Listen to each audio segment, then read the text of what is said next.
আজকে আমি কোনো খেই খুঁজে পাচ্ছি না যে কোন কাজটা আগে করবো আর কোন কাজটা পর। একটু আগে তো দেখলে সকাল থেকে ওইসব চললো, ওই ওয়ার্ডরোব না কি বুক শেলফটার ইনস্টলেশনের ব্যাপারটা মিটলো আজকে। বাবা ফাইনালি! কি ফ্রাস্ট্রেটেড হয়ে যাচ্ছিলাম যে আমি কি বলবো, এত রাগ ধরে যাচ্ছিল, এত হ্যারাস করছিল। তারপর আজকে এসে নানা রকমের গল্প দিচ্ছে, যে গল্প দিচ্ছে না, হয়তো সত্যিই সেই সমস্যাগুলো হচ্ছিল, যে এই একই মাপের কাঁচ পাওয়া যাচ্ছিল না বা এই নানা রকম ইস্যু। তাহলে এগুলো তো কমিউনিকেট করে অ্যাটলিস্ট বলতে হয়, যে কাস্টমার, তাকে তো বলতে হয় যে দেখুন এই প্রবলেমটা হচ্ছে, সেই জন্য একটু ডিলে হচ্ছে, তাহলে আমরা আর সেইভাবে অস্থির হই না।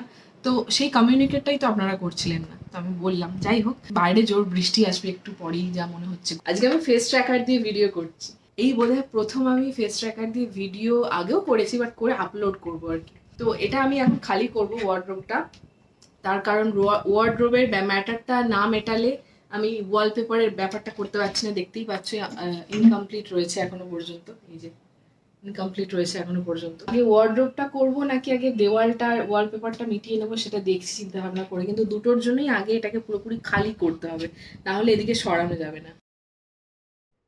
এই ওয়ার্ড্রোবটার মধ্যে আমার সমস্ত শাড়িগুলো রাখা থাকে।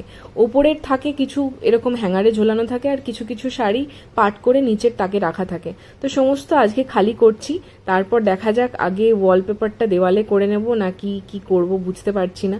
তো অনেক শাড়ি বের করতে করতে মনে হলো বাবা এত শাড়ি, এত সমস্ত কিছু, এগুলো তো পরাই হয় না। পাশের পাল্লাটা খুলতেই কত কিছু যে হাবিজাবি জিনিস চোখে পড়লো, কি কি সব রেখে দিয়েছি কিনে কিনে, নিজেরই মনে থাকে না। এই টুপিটা কিনেছিলাম মন্দারমণি বেড়াতে গিয়ে, এগুলো তো আর এখানে পরা হয় না, ওই রাখা থাকে আর কি। তো টুপিটা পরে একটু ঢং করে দেখিয়ে দিলাম তোমাদেরকে, টুপিটা বেশ সুন্দর কিউট দেখতে। তো চলো বাকি কাজ করে দেখাবো নেক্সট ভিডিও।